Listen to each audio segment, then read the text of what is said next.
കൈറോയിൽ നടന്ന ഗസ പുനർനിർമ്മാണ സമ്മേളനത്തിന് പിന്നാലെയാണ് ബാൻ കി മൂൺ റാമല്ലയിലെത്തിയത്. ഫലസ്തീനിന്റെ പുനർനിർമ്മാണം വേഗത്തിലാക്കുമെന്നും ഫലപ്രദമായ രീതിയിൽ നടപ്പാക്കുമെന്നും അദ്ദേഹം പറഞ്ഞു. ചരക്കുകൾ ഫലസ്തീനിലെത്തിക്കുന്നതിന് മുമ്പത്തേതിനേക്കാൾ വ്യത്യസ്തമായ രീതി സ്വീകരിക്കും.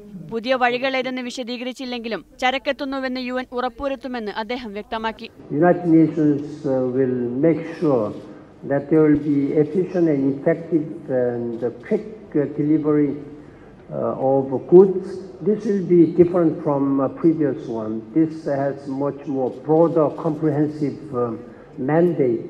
എന്നാൽ ഗസയ്ക്കെതിരെ ഇസ്രായേൽ തുടരുന്ന ഉപരോധം അവസാനിപ്പിക്കാതെ അന്താരാഷ്ട്ര സഹായം കൊണ്ട് കാര്യമില്ലെന്നും ഗസയുടെ പുനർനിർമ്മാണം ഫലപ്രദമാകില്ലെന്നും ഫലസ്തീൻ പ്രധാനമന്ത്രി റമി ഹംദല്ല പറഞ്ഞു.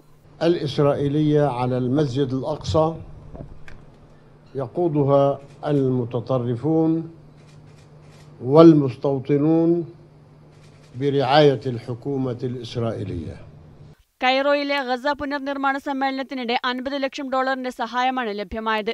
റാമല്ല സന്ദർശനത്തിന് ശേഷം ബാൻ കി മൂൺ ഇസ്രായേൽ പ്രധാനമന്ത്രി ബെന്യാമിൻ നെതന്യാഹുവിനെയും സന്ദർശിക്കുമെന്നാണ് വിവരം. അതിനിടെ അൽ-അഖ്സ പള്ളിയിൽ പ്രവേശിക്കാനെത്തിയ ഒരു സംഘം ഫലസ്തീനികളെ ഇസ്രായേൽ സൈന്യം ബലം പ്രയോഗിച്ചൊഴിപ്പിച്ചത് സംഘർഷത്തിനിടയാക്കി. ഇസ്രായേലികളും ഫലസ്തീനികളും പുണ്യസ്ഥലമായി കരുതുന്ന ആരാധനാലയമാണ് അൽ-അഖ്സ.